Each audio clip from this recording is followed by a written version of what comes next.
I thought it was raining out, and it's actually raining leaves. Yep, it's that time of the year. It's a beautiful day today. Morning was cool.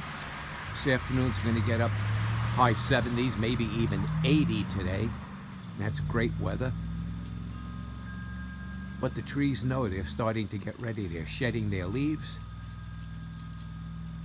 And they're slowly going to go to sleep for the cold weather that's coming.